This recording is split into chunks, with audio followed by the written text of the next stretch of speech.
주택법은 워낙 쉬운 법률입니다. 근데 이게 건축법이 전제가 되었을 때 주택법령이 좀 소홀하지 않나 싶습니다. 그리고 문제 나오는 것도 좀 뻔한 형태이기 때문에 아마 무난하게 문제 풀어나가실 수 있을 겁니다.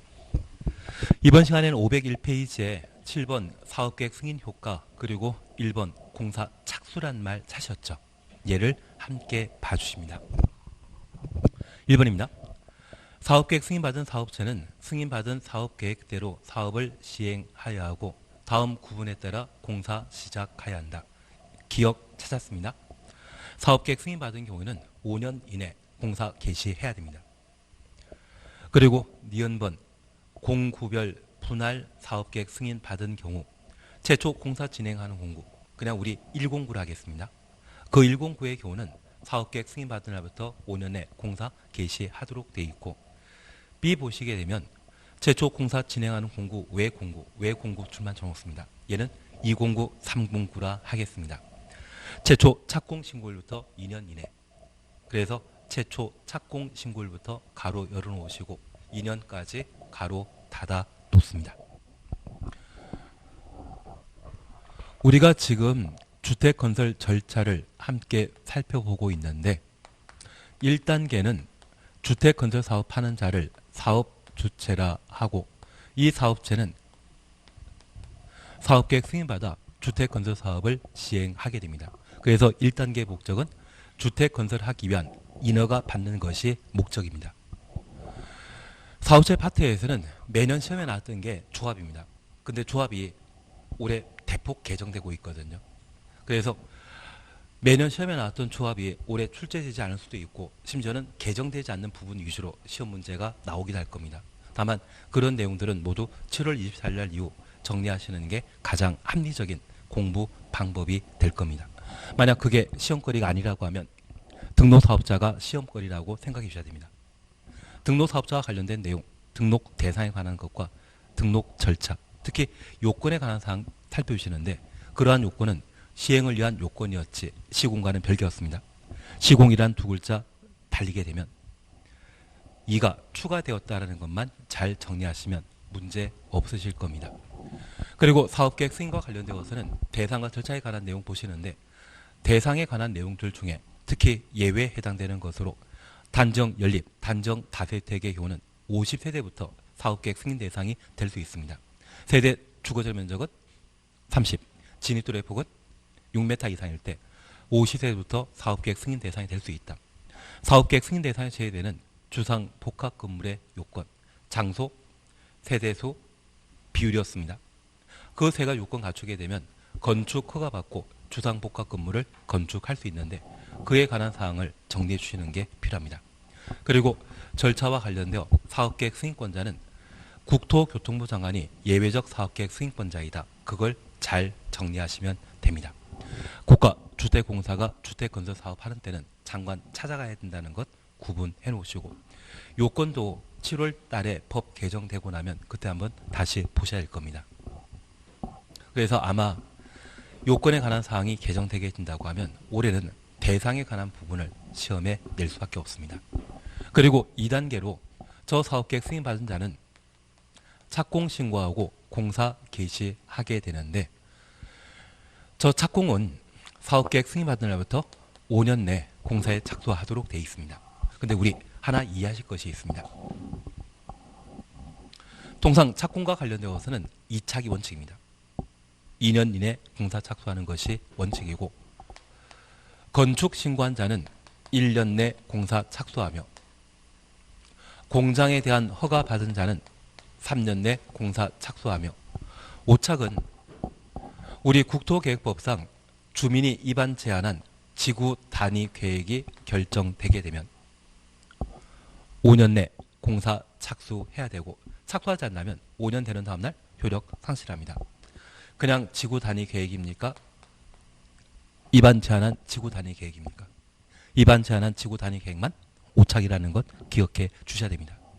그리고 용산은 한때 특별 건축구역으로 지정되었었는데 저 특별 건축구역이 지정 고시되면 5년 내 지정 목적에 부합하는 건축물의 착공이 이루어져야 되고 착공하지 않는다면 전부 또는 일부 해제할 수 있습니다. 그래서 특별건축구역도 오착입니다. 그리고 주택법상 사업계획 승인받은 자는 몇 년 내? 5년 내 공사 착수하도록 되어 있습니다. 저 1착, 3착, 5착을 제외한 나머지는 착공 이야기 나오면 항상 2착입니다. 2년 내 공사 착수해야 된다. 그 말 보시는 게 1입니다. 그리고 두 번째 우리 함께 봐주실 것이 있습니다. 바로 4번입니다. 4번 보시게 되면 착수기간 연장 사셨죠. 그리고 한 줄 밑에 1년 범위 내 착수기간 연장할 수 있다. 공법상 연장하면 1년입니다. 2년짜리는 딱 하나 있습니다. 국토계획법의 개발행위 허가 제한 기지계란 말이 있거든요. 그때만 1에 2년 범위 내 기간 연장할 수 있고 나머지는 죄다 1년 연장한다. 그리고 한 장 넘기시면 이게 작년 기출문제이거든요. 올해 나온다 안 나온다. 예, 작년 시험에 냈기 때문에 올해 나올 일 없습니다. 다만 작년에 시험에 나온 것들은 니은번과 관련된 사항이 기출문제에서 지문을 조정해서 시험에 나왔었는데 가로속 보시게 되면 소송 절차가 진행 중인 것에 한한다. 이 말 대신 소송 절차 외, 소송 절차 아닌 그렇게 해서 틀린 지문 낸 적 있습니다. 다만 얘는 나중에 제가 기출문제 풀 때 한번 다시 설명드릴 겁니다. 하나 이해하실 것이 있습니다. 주택건설사업과 관련되어 공사가 소송 외 문제로 지연되게 되면 사업체는 막대한 재산상의 피해가 발생할 수 있고 입주 예정자는 입주 시기가 지연됨으로써 큰 재산 피해가 발생할 수 있습니다. 소송 외 방법으로 공사 중단되는 것은 가능하다 불가능하다? 우리 공사중지 가처분 명령이라는 말 들어본 적 있으십니까? 공사중지 가처분 명령. 그런 법원 판결 받은 때만 공사가 중단되는 것이지 누가 강제로 망치나 삽자를 들고 와서 공사 중단시킨다고 하면 이분들도 곡괭이나 톱을 들고 와서 공사 강행하시겠죠. 그래서 소송의 문제로 공사 중단되는 것은 있다 없다? 없다. 그런 생각만 하나 하시면 나중에 해결되지 않나 싶습니다. 예, 그리고 양가로 2번 사업계획 승인 취소 차셨죠. 얘를 한번 봐주셔야 됩니다. 왜? 작년에 착공과 관련되어 공사 1년 범위 내 연장할 수 있는 사유를 시험에 다뤘다고 하면 그 주변 부분이 취소에 관한 문제이거든요.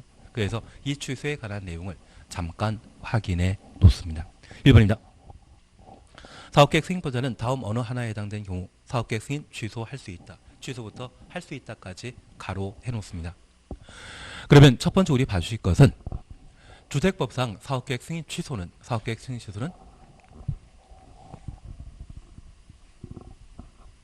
강행 규정이다, 임의사항이다. 임의사항입니다. 강행 규정에 의한 필수적 취소는 없고 무조건 임의적 취소만 다루게 됩니다. 우리 주택 공급은 선분양 후 시공하기 때문에 사업계획 승인 취소되었을 때, 사업체 규칙 사유로 사업계획 승인이 취소되었을 때 사업주체에만 재산상 피해가 발생하는 것이 아니라 입주 예정자의 재산상 피해도 함께 발생할 수 있습니다. 그래서 주택법에서는 건축법과 달리 필수적 취소는 없는 것으로 잡아주셔야 됩니다. 사업체의 규칙 사유로 사업체에 고통만 발생한다고 하면 강행 규정에 취소 둘 수 있지만 입주 예정자가 존재하기 때문에 필수적 취소는 있다 없다? 없습니다. 그래서 거짓, 부정이란 말 나오더라도 임의적 취소 사유일 뿐 강행 규정에 의한 필수적 취소는 절대 없다. 그걸 잡아주시는 게 필요합니다. 그리고 두 번째 봐주실 것이 있습니다. 가로 속에 주택 분양 보증된 사업은 제외한다. 주택 분양 보증 줄쳐 놓습니다. 우선 박스 속에 기억, 니은, 디귿 보십니다. 우선 기억입니다. 사업체가 사업계획 승인받은 이후 5년 이내 공사 시작하지 아니하는 경우, 그래서 법정 착공 기한 내 공사 착수하지 않는다면 사업계획 승인 취소할 수 있는 겁니다. 그리고 두 번째입니다. 니은, 디귿 묶어놓습니다. 사업체가 경매, 공매 등의 방법으로 대지 소유권 상실한 경우 대지 소유권 상실 줄여놓습니다. 그리고 디귿, 사업체의 부도 파산으로 공사 완료가 불가능한 경우 부도 파산 줄쳐 놓습니다. 그러면 첫 번째 우리 봐주실 것은 법정 기한 내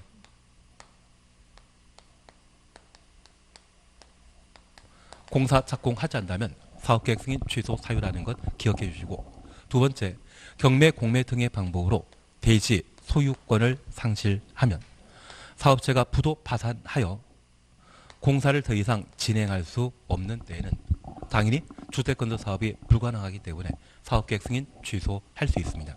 다만 이런 세 가지 사유 중에 이 두 가지의 경우는 주택 분양이 보증된 경우에는 취소 대상에서 제외시키는데, 우리 살다 보면 코하루라고 하는 아파트 단지 보신 적 있습니까?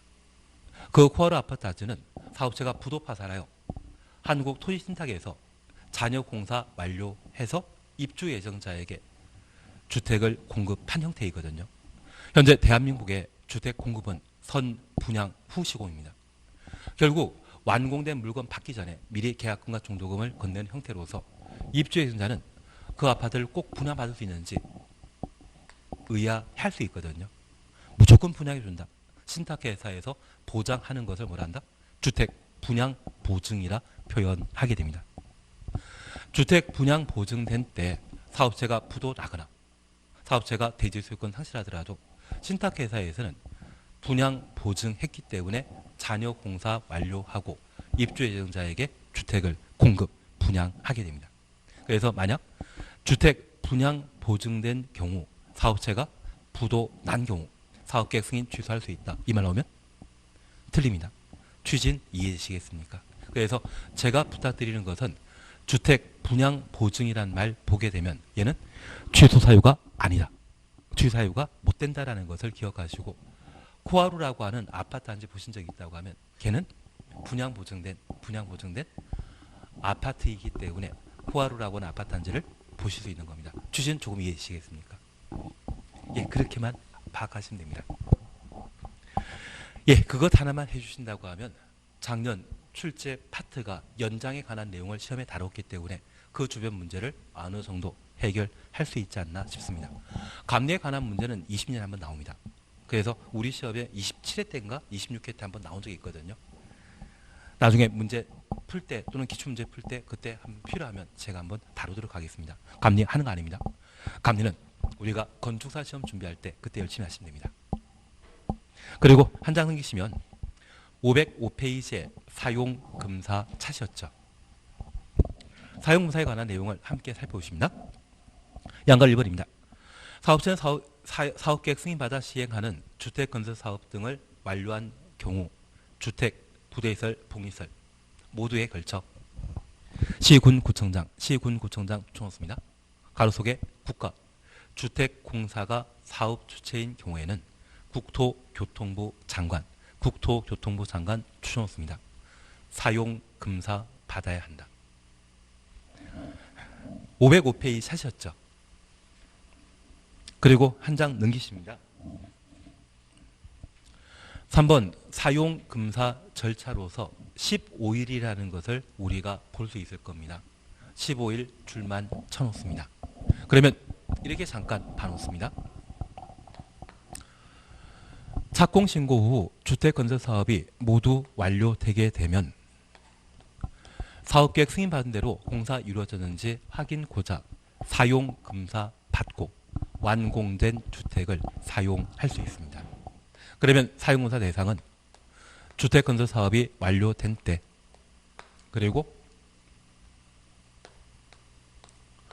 대지조성사업이 완료된 때 사용금사 받을 대상이라는 것 확인하시고, 사용검사 절차와 관련되어 지금까지 주택건설사업 했던 사업 주체가 입주 예정자에게 분양하고자 한다면 사용검사 받아야 되거든요.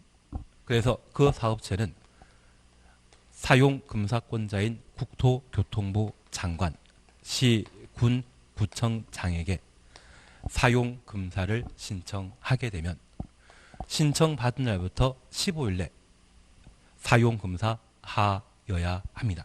첫 번째 우리 이해하실 것이 있습니다. 현재 사용금사는 사업계획 승인받은 대로 공사 이루어졌는지 확인하는 절차입니다. 그러면 그 공사 내용을 가장 잘하는 자는 사업계획 승인권자가 사용 검사해야 됩니다. 그래서 지금까지 우리 공부하시면서 국토의 계획 및 이용에 관한 법률에는 개발행위 허가제에 있었거든요. 건축물 건축 특광시군에게 허가받아 개발하게 되면 그때도 준공검사에 관한 절차를 거치도록 되어 있습니다. 준공검사 누가 한다? 허가권자가. 특광시군이 준공검사 하도록 되어 있습니다. 그리고 건축법에서도 허가받고 내가 살집을 만들게 되면 허가권자에게 사용승인 받도록 되어 있는데 주택법에서는 사업계획 승인권자와 사용검사권자를 서로 달리합니다.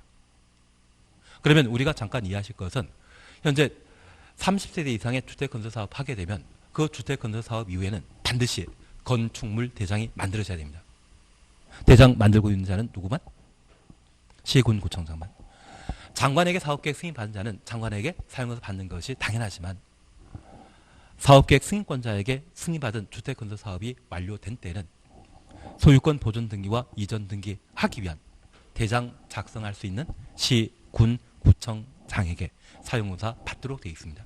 왜 사업계획 승인권자와 사용검사권자를 달리하는지 취지 이해하시겠습니까? 그리고 두 번째 우리 이해하실 것이 있습니다. 건축법상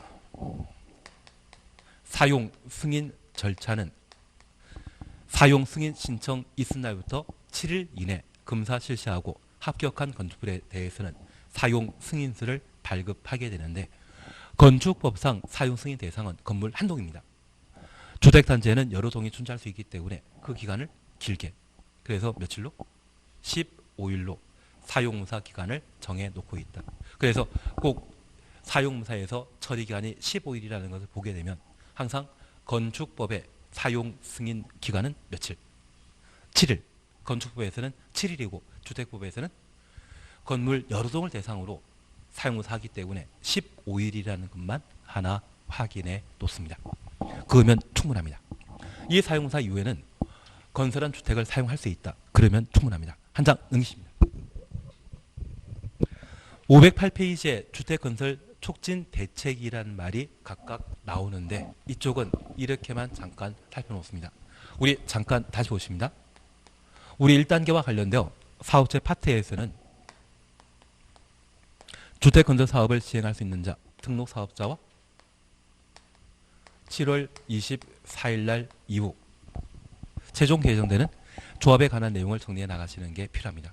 그리고 이 조합과 관련되어 지금은 안 받지만 법이 인정하는 공적 주체가 등장하게 되면 이런 공적 주체를 어떤 방법으로 만들고 있는지 절차에 관한 사항 파악해 주셔야 됩니다. 그리고 얘가 만들어지게 되면 단체가 만들어지게 되면 단체를 이끌어갈 사람이 필요합니다. 그래서 국가 같은 경우는 행정부가 필요하거든요. 그래서 우리는 각종 모임 만들게 되면 모임의 회장과 이사와 감사 두지 않습니까? 그리고 국가에는 법을 만들기 위한 국회라는 것이 있습니다. 그래서 아무리 임원이 조직을 끌어간다 할지라도 구성원의 동의 없이는 함부로 못 만들거든요. 그래서 구성원 모두가 모이게 되는 총회가 필요합니다. 그리고 국민에 해당되는 구성원이 필요합니다. 그래서 우리는 조합원에 관한 사항들을 각각 살피시는 게 일입니다. 이번에 조합원과 관련된 내용이 대폭 개정될 거거든요. 그래서 이 부분들을 우리가 나중에 천천히 정리해 나가셔야 됩니다. 그리고 이러한 주택조합은 조합대 건설이 주된 목적인데 주택건설과 관련된 업무에 관한 사항들을 구분해서 정리해 나가십니다. 그래서 항상 조합과 관련되어서는 절차, 구성, 업무와 관련된 사항들 그러한 세 파트로 내용을 정리해 나가는 게 필요한데 우리가 지금까지 공부하셨던 도시개발조합이건 정비사업조합이건 공포에 나오는 각종 기구는 저런 내용으로 정리해 나가시는 게 필요합니다. 그리고 사업계획 승인과 관련되어서는 대상에 관한 내용을 함께 보시면서 한 번에 건설한 주택의 호수 세대가 30 이상일 때 사업계획 승인 대상이고 예외 50 있었으며 주상 복합 건축물의 경우는 사업계획 승인 대상에서 제외한다. 사업계획 승인 대상에 제외되면 얘는 건축 허가받고 만드는 것이죠. 그리고 이 대상에 해당되게 되면 사업계획 승인권자에게 승인받아야 되며 예외적인 사업계획 승인권자가 국장이고 원칙적인 사업계획 승인권자는 10만 이상이 되는 큰 기반설, 도시군 계획서를 만들 필요가 있기 때문에 도시관리계획 결정권자인 지도이사 대도시장이 10만 제곱미터 미만의 경우는 작기 때문에 개발행 허가권자인 특광시군이 사업계획 승인권자라는 것 구분해 놓습니다. 그리고 이들에게 사업계획 승인 받고자 한다면 땅을 가지고 있어야 됩니다. 다만 공적 주체의 경우는 국민택 건설 시에 땅을 강제 수용할 수 있기 때문에 대지 소유권 없이 사업계획 승인 받을 수 있다. 이러한 요건을 갖추어 사업계획 승인 신청하게 되면 60일 이내 사업계획 승인 여부 결정하는데 우리 여부라는 말 기억나시죠? 주택건설 사업과 직접 관련 없는 기반시설 요구하여서는 안 해야 된다. 직접 관련 있으면 요구할 수 있죠. 그래서 60일 이내 사업계획 승인 여부. 그리고 이 사업계획 승인 받았는데 제대로 공사 안 하면 사업계획 승인 취소할 수 있다라는 것 기억하시고 법정 기한 내 공사 착수하지 않거나 사업체가 대지 소유권 상실했거나 부도 파산했을 때 다만 우리 약속하신 게 있습니다. 주택 분양 보증 받은 경우에는 대지 소유권 상실하거나 부도 나더라도 취소 사유가 아니라는 걸 잡아주시는 게 필요합니다. 대신 주택 분양 보증되었다 할지라도 법정 기한 내 공사 착수하지 않는다면 사업계획 승인 취소 될 수 있죠. 연장이 작년에 시험에 나왔기 때문에 올해는 취소적을 정리해 나가시는 게 필요합니다. 연장 작년에 한번 내고 또 내는 사람 없습니다. 그래서 그 주변 부분들을 살펴 나가시는 게 필요합니다. 그래서 절차와 관련되어 지금까지 시험에 나오게 되면 사업 주체에서 하나, 사업계획 승인에서 하나 나오는 게 1입니다. 그리고 취소에 관한 사항을 우리가 정리하시면서 착공과 관련되어 통상 오착이라는 것 기억해 놓으시고 정당한 사유가 인정되면 1년 범위 내 기간 연장할 수 있다. 작년에 연장 나왔기 때문에 그걸로 대신하십니다. 그리고 사용공사와 관련되어 대상 절차, 특히 절차와 관련되어 원칙적인 사용공사권자는 시, 군, 구청장이고 예외가 국장이라는 거 기억하시면서 처리기간은 15일이다. 그 정도면 충분하지 않나 싶습니다. 그러면 이런 주택건설 사업과 관련된 사항으로 세 번째 내용을 우리가 보시는데 바로 부대사항입니다. 사업체가 사업계획 승인받아 주택건설 사업하게 되면 무주택자에게 주택을 제공함으로써 주택 문제 해결되거든요. 이러한 것들은 국민의 주거 안정에 기여한 것이고 기존 유주택자에게 주택을 건설 공급하게 되면 좀 더 좋은 집이 만들어졌겠죠. 주거 수준을 향상시킨 게 됩니다. 그래서 원활한 주택 건설 사업이 이루어질 수 있도록 용지를 주택법령에 따라 공급하도록 돼 있고 주택 건설 자금을 조달할 수 있도록 주택 상환 사채 등을 발행할 수 있도록 하고 있습니다. 이러한 것들은 주택 건설과 관련된 부대 사항으로 우리가 보시는데 첫 번째 우리 확인해 주실 것이 있습니다. 바로 508페이지입니다. 1번 주택 건설에 필요한 토지 등의 수용 사용 차시였죠. 1번입니다. 국가 지방자치단체 주택공사 지방공사 국가부터 지방공사까지 가로 해놓으시면 얘가 공적사업체 공이죠. 이들이 국민택 건설하거나 국민택 건설하기 위한 대시 조성하는 경우 한 줄 밑에 수용하거나 사용할 수 있다. 하나 여쭈게 게 있습니다. 땅을 강제 수용하게 되면 소유권만 수용한다. 소유권 외 임차권, 지상권도 강제 수용한다. 지상권도 강제 수용하게 됩니다. 그래서 여기 수용과 관련되어서는 첫 번째 공적사업체인 공공이 국민택 건설 사업하는 때 그 사업에 필요한 땅을 소유권과 소유권 외 모든 권리를 강제 수용할 수 있다는 것 확인하십니다. 누가? 민간이 국민택 건설하는 데는 안 되고 누가? 국가를 포함한 공적사업체가 국민택 건설하는 데 땅을 강제 수용할 수 있다는 것 확인해 놓습니다. 그리고 2번 규정 준용이란 말 찾으셨는데 그냥 재미로 보십니다. 토지 등을 수용하거나 사용하는 경우 공지법을 준용하는 데 공지법에 따른 사업 인정을 사업계획 승인으로 본다. 사업계획 승인 주만 쳐놓습니다. 이 말은 토지를 강제 수용하고자 한다면 공적사업체가 뭐 받아야 된다? 사업계획 승인 받은 때 땅을 강제 수용할 수 있다는 이야기입니다. 그러면 우리 잠깐 이해하실 것이 있는데 수용과 관련된 일반법은 공익사업을 위한 토지 등의 취득 및 보상에 관한 법률이고 주택법, 우리가 부동산 공법이라 공부하셨던 6가지 법률 중에 국토계획법과 개발법, 정비법은 특별법의 성격 가지거든요. 그러면 이 공지법에서는 법 4조를 열람하게 되면 토지를 강제 수용할 수 있는 사업 종류로서 70여 개가 쭉 열거되어 있고 그 사업을 국토교통부 장관에게 인정, 공익사업이라고 인정받게 되면 땅을 강제 수용할 수 있습니다. 그런데 주택법에서는 저 공적 주체가 국민대 건설 사업할 때 국토교통부 장관에게 사업계획 승인 받는 것도 있지만 시도의사, 시장 군수, 대도시장에게 사업계획 승인받아 주택건설 사업 할 수 있거든요. 장관 상대하는 것과 시도의사 상대하는 것은 뭐가 편하다? 이게 편하거든요. 그래서 이 주택법이 땅을 강제 수용할 수 있는 절차가 편리하기 때문에 얘를 특별법이라 표현하게 됩니다. 그래서 우리가 잠깐 이해하실 것은 주택법에 사업계획 승인받게 되면 그 사업계획 승인받은 때 무엇 받은 거 본다? 국토교통부 장관에게 공익사업 인정받은 것으로 본다, 의지한다, 그 의미입니다. 결국 토지를 강제 수용할 수 있는 시점, 요건은 뭐 받은 때? 사업계획 승인받은 때. 나중에 제가 다시 한번 설명드리겠습니다. 지금은 그냥 저렇게만 봐주십시오. 1월 달에는 천천히 잘했었습니다. 11월 달에 천천히 잘했었거든요.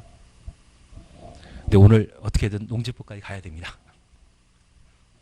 그래야만 다음 주에 새로운 진도 나가기 때문에 양해해 주셔야 됩니다. 2번 그냥 체크십니다. 그리고 5번 채비지에 대한 우선 매수 청구는 천천히 하십니다. 얘는 개발법이 다 정리되어야 합니다. 개발법 정리되기 전에는 좀 더 헷갈릴 수 있는 파트이기 때문에 지나가시는데 제가 딱 2가지만 말씀드리겠습니다. 양가일본 보게 되면 채비지 우선 매각이라는 말 찾으셨죠. 사업체가 국민택 용지로 사용하기 위해 도시개발 사업 시행자 한 줄 밑에 환지 방식이라는 말 찾으셨죠. 환지 방식 줄쳐 놓습니다. 채비지 매각 요구한 경우 채비지 총면적의 50%라는 말 줄여놓습니다. 우선 사업체에게 매각할 수 있다. 거기까지만 잠깐 확인하십니다. 첫 번째 우리 이해하실 것은 현재 도시개발 사업은 3가지 방식으로 시행합니다. 전부 환지 방식, 전부 수용 방식, 환지와 수용을 혼용하는 방식. 여기 채비지는 수용 방식에는 없고 환지 방식에만 등장하는 땅입니다. 그 채비지는 매각하여 도시개발 사업 비용으로 충당하기 위해 매각할 땅이거든요. 이미 매각할 땅을 주택 건설하는 자, 특히 국민택 건설하는 자가 매각 요구하면 채비지 전체 면적의 얼마? 50%는 국민택 건설 사업자에게 우선 매각할 수 있다. 취진 이해하시겠습니까? 그래서 여기 채비지는 도시개발 사업과 관련되어 수용 방식에는 없고 언제만? 환지 방식에만 존재하며 채비지 전부 매각하는 것입니까? 절반만 매각하는 것입니까? 절반만. 나는 도시개발법 잘한다 못한다. 도시개발법 잘 알고 있다 못한다. 알겠습니다. 그거 안 해도 상관없습니다. 왜냐하면 국토계획법에 출제된 12문제 중에 8문제 맞추시고 건축법에 출제되는 7문제 중에 4문제에 5문제 맞추시고 주택법에 출제되는 7문제 중에 6문제 정도 맞추시게 되면 이거면 나머지 잘 찍으시면 50은 나오거든요. 나는 공법에서 꼭 100점 맞아야 된다? 100점이 목표이신 분 저 작년에 뵀습니다. 그래서 작년에 합격자 모임에 등장하셔가지고 당신은 92.5를 받았다 하시더라고요. 그래서 제가 대단하십니다. 그런 소리밖에 못 드렸습니다. 분명 제가 수업하는 거는 한 70점 목표로 강의했던 것 같은데 90 넘었다니까 제가 더 할 말이 없더라고요. 근데 그렇게 공부하시면 우리 반에서 그렇게 점수 나오시면 아마 시험 보신 분 중에 상위 0.3% 안에 드실 분들입니다. 그래서 제 생각에는 우리 전교 1등, 2등 하던 짝꿍들 있지 않으십니까? 고등학교 때 1등, 2등 하던 친구들의 살면 편해 보였습니까? 빡빡해 보였습니까? 다시 고등학교에 들어와서 그렇게 공부하라면 나는 공부할 수 있다? 안 하는, 저 친구들 그렇게 해가지고 가끔 문과 1등은 한국에 다니는데 가끔 TV에 가끔 나오더라고요. 그리고 이과 1등은 지금 포항공대 교수하고 있는데 포항공대 교수하는 애나 걔나 보면 학교 다닐 때 엄청 공부했거든요. 외국에서 40대까지 공부 더 했나? 그러고 들어와가지고 자리 잡고 있더라고요. 그냥 편하게 사시는 게.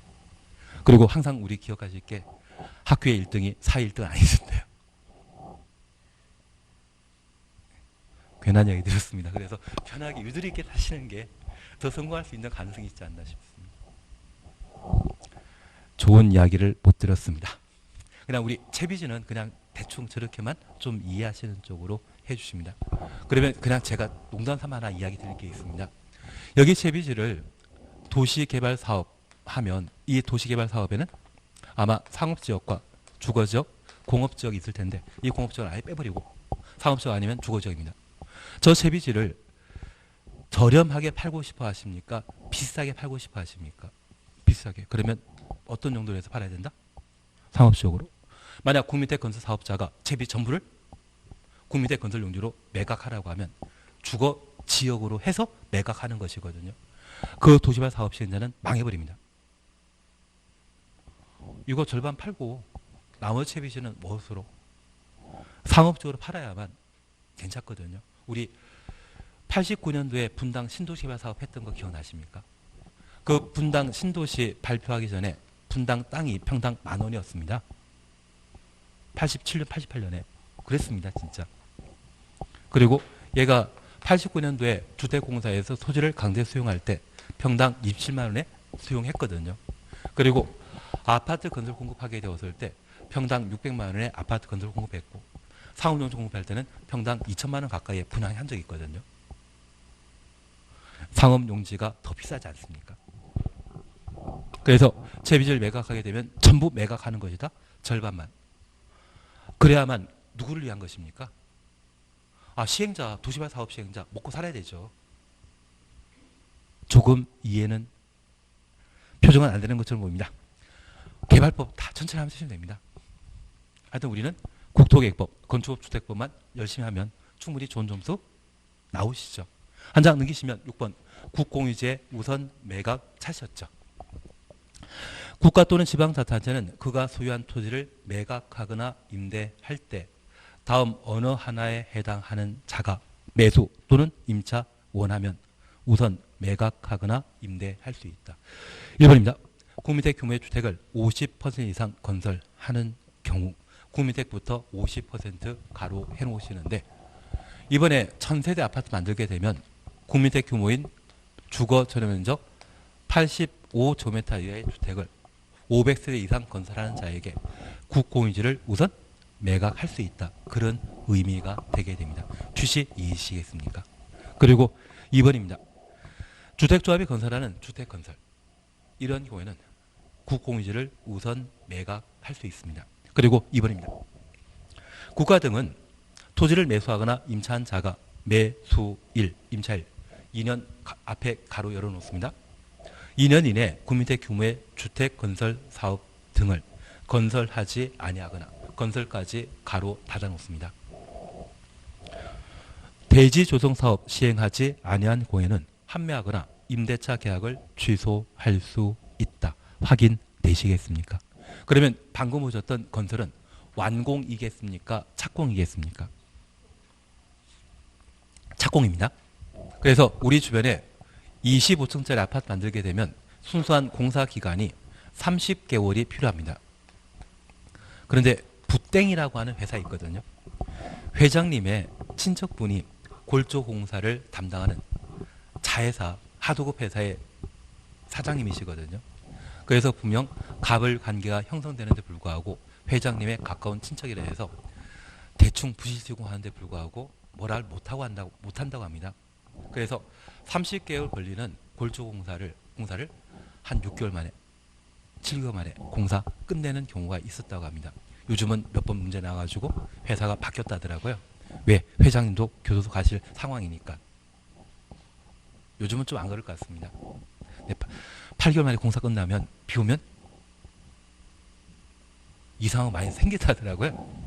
괜한 이야기 들었습니다. 그래서 통상 20호선짜리 아파트 만들게 되면 30개월 정도 공사 기간 필요한데 2년 만에 완공하는 것은 불가능하죠. 그래서 국공유지를 매입한 날부터 매수한 날부터 몇 년? 2년에 공사 착수하지 않으면 환매, 임대차 계약의 취소 대상이 된다. 그렇게 봐놓습니다. 근데 우리 이것 하나 잠깐 이해해 놓습니다. 여기 국공유지와 관련되어 얘를 국유재산이라고 하고, 이 국유재산은 우리가 민법 공부하시면서 행정상 목적으로 사용하면 행정재산, 얘는 시효취득 대상이 시효취득 대상이 된다 안 된다? 안 된다. 일반 재산만 취득 가능하거든요. 그리고 이 일반 재산에 대해 일반에게 매각 가능한데 매각하는 방법은 공매 절차입니다. 저 공매라고 하면 완전 경쟁 입찰로서 최고가 금액을 적은 사람에게만 공급하는 것이거든요. 그런데 이런 공매 방법으로 일반 재산인 국유재산을 매각해야 되는데 이 경우는 매각 대상자가 제한되는 것이죠. 경쟁 입찰입니까? 제한 경쟁입니까? 제한 경쟁입니다. 그래서 국민대 규모의 주택을 50% 이상 건설하거나 조합대 건설하는 자에게 우선 매각할 수 있다고 하면 국유재산의 일반적인 매각 방법에 대한 예외이죠. 이거 특혜이다? 아무것도 아니다. 특혜에 해당되는 겁니다. 그래서 이런 것은 법에 정하고 있는 특별한 경우에 해당된다는 것을 파악해 놓습니다.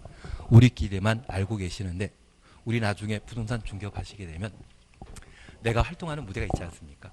그 활동하는 무대에 여기 국유재산 중에 행정재산은 필요 없고요. 저 일반 재산이 어디에 소재하는지를 좀 파악해 놓습니다.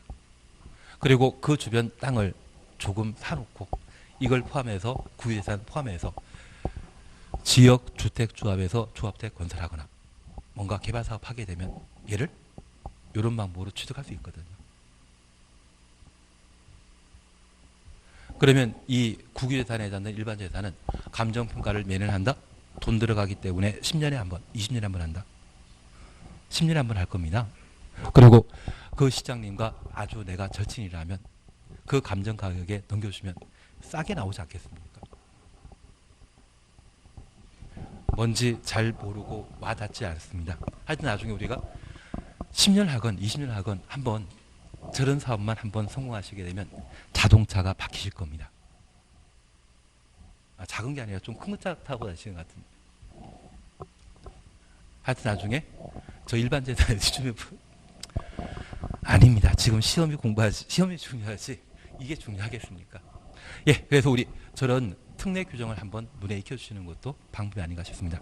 간선시설에 대해서는 지금 크게 신경 쓰지 않습니다. 그리고 장소명 주택에 대해서는 제끼자. 공업주택은 이런 건 하면 정신건강에 해롭다. 대신 공업주택 필요 없습니다. 한 장 넘기시면 제3장 주택공급 사셨죠. 얘를 이제 함께 봐주십니다. 지금 우리 2단계에 관한 절차를 각각 살펴보셨는데 현재 주택건설사업은 사업체와 사업계획 승인받는 1단계와 착공과 사용검사 2단계 그리고 부대사항으로 용지 확보에 관한 내용 보셨습니다. 교재 편제상 주택상한사채에 대해서는 뒤에 조금 보실 수 있을 겁니다.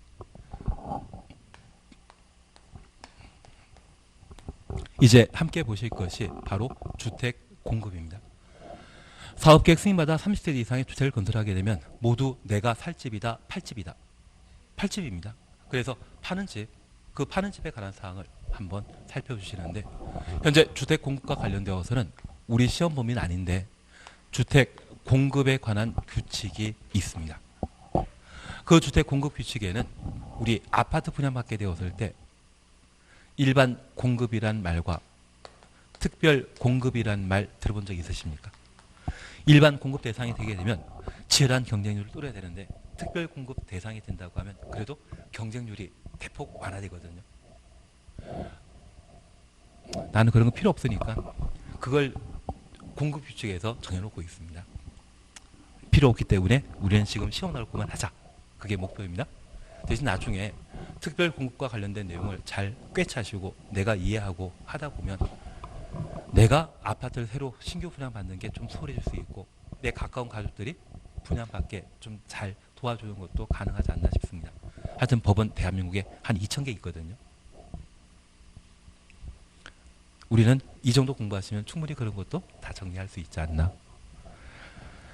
예, 그냥 하던 거 계속 하도록 하겠습니다. 그러면 우리 제2절 1번 공급 원칙이라는 말 사셨죠. 그리고 옆에 페이지에 박스에 있습니다. 1번입니다. 가로 속에 공공주택 사업자를 제외한다. 공공은 국가 지방자치단체 주택공사 지방공사이겠죠. 그들을 제외한 사업체가 입주와 모집하려는 경우 한 줄 밑에 시, 군, 구청장의 승인 받아야 되고 가로 속에 복리시설의 경우는 신고를 해야 한다. 그래서 승인 주셔놓으시고 신고 줄만 좀 놓습니다. 첫 번째 우리 이해하실 것이 있습니다. 사업 주체가 사업계획 승인 받고 착공 신고하고 건설 공정이 30%에서 40%에 이르게 되면 선 분양 후 시공하는 주택 건설 사업에 있어서는 입주자를 모집할 수 있습니다. 그런데 이러한 입주자 모집하고자 한다면 이러한 공정에 돌입하고 주택과 관련된 입주자 모집 시에는 소재지 시, 군, 구청장에게 입주자 모집 승인 받아야 되며 아파트 단지에 상가 있지 않습니까? 그 상가를 공유 아닌 복리시설이 하는데 이 상가에 입주자를 모집하고자 한다면 시, 군, 구청장에게 신고해야 됩니다. 이러한 승인, 신고 절차가 이루어지게 되면 입주자 모집을 위해 공고할 수 있습니다. 우리 청약유인이라는 것 민법에 공부하신 적 있죠? 저걸 보고 청약 신청하고 저 청약 신청한 자 중에 당첨자가 결정되게 되면 이 당첨자와 사업체는 아파트에 대한 분양계약, 상가에 대한 공급계약이라는 것을 체결하게 됩니다. 이 공급계약 체결 시에 계약금으로 20%, 우리 중도금 60% 대출이라는 말 들어본 적 있으십니까? 중도금 60%이거든요. 그리고 소유권 이전 등기하기 전에, 입주하기 전에 잔금 20%를 나누어 내도록 되어 있습니다. 그 모든 것들을 주택공급규칙에서 현재 정해놓고 있는데 이렇게 사업체가 입주 예정자 모집하고자 한다면 입주자 모집과 관련된 절차를 거쳐야 됩니다. 그래서 여기 모집 절차와 관련되어 입주자 모집 보시는데 이렇게 입주자 모집할 수 있는 것은 무엇? 주택과 단지 내 상가에 해당되는 복리시설입니다. 다만 이러한 입주자 모집과 관련되어 승인 신고 대상에서 제외시키는 것으로서 공적 사업체가 사업계획 승인받아 주택건설 사업하는 때는 입주자 모집 대상 이단이다. 얘들은 그냥 하면 되지. 시, 군, 구청장에게 승인받을 필요 없습니다.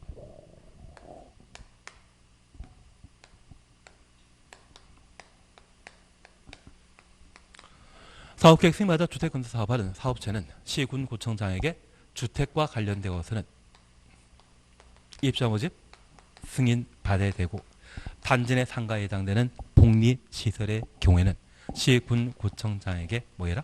신고해야 됩니다. 다만 공적 사업체인 주택공사는 승인받을 필요 있다 없다? 없다. 그렇게 입주자를 모집하게 됩니다. 그러면 이렇게 입주자가 모집되게 되면 이제 주택공급은 사업 주체와 입주자 사이에 수평 관계가 형성되게 되는데 저 사업체가 입주자에게 사기치는 경우가 있거든요. 그래서 모델하우스를 만들어 놓고 모델하우스에는 아주 멋지게 만들어 놨는데 3년 뒤에 입주해 보니 엉뚱한 게 만들어져 있는 경우가 있습니다. 이거 사업체가 속인 것이거든요. 그래서 사업체 불법행위 방지에 관한 사항을 우리가 다루셔야 되고 그리고 입주자는 1인 1주택 공급이 원칙입니다.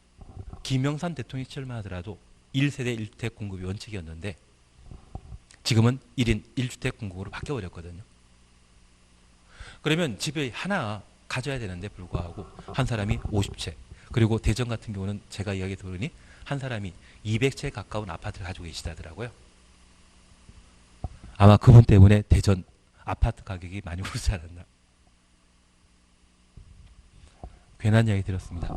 그래서 저 입주와 관련되어서는 투기 방지와 관련된 규정을 적용하도록 되어 있습니다. 그래서 우리는 사업체와 관련된 파트에서 항상 정리할 것 세 가지입니다. 여기 사업체와 관련되어 첫 번째 우리 봐주실 것은 모델하우스 그 모델하우스를 견본주택이라 하거든요. 견본주택과 사업계획 승인받아 건설한 주택은 같아야 된다, 달라야 된다. 같아야 할 겁니다. 그리고 두 번째, 올해 시험에 나올 분양가 상한제 적용 주택에 관한 내용을 정리해 주셔야 됩니다. 그리고 작년에 시험에 나온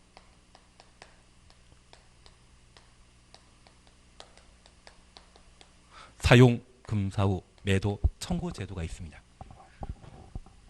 올해는 뭐 나온다? 얘가 작년 시험에 나왔기 때문에 올해는 분양가 상한제 작년 10월 달에 작년에 대폭 바뀐 게 있거든요. 민간 택지까지 확대 적용했던 그걸 우리가 봐주셔야 됩니다. 다만 시험은 이 세 가지 계속 돌아가면 시험에 나오는 형태이기 때문에 그대로 한번 보시는 게 필요합니다. 그리고 입주와 관련되어 투기 방지에 관한 규정을 마련하고 있는데 투기 과열 지구에 관한 사항과 조정 대상 지역 그리고 전매 제한에 관한 사항을 우리가 함께 보시면 됩니다. 다만 28회 때와 29회 때는 투기과열지구에 관한 사항을 시험에 냈고 30회 때는 투기과열지구와 조정대상지역 묶어 시험에 낸 바 있습니다. 그래서 계속 주택공급과 관련되어서는 두 문제가 시험에 나오는데 어차피 시험 나올 것 뻔히 정해져 있거든요. 그걸 정확하게 정리하시면 충분하지 않나 싶습니다. 저는 충분한 생각하는데 그래서 그걸 앞으로 해 나가시면 됩니다. 근데 또 쉴 때가 되었습니다. 쉬었다 하십니다.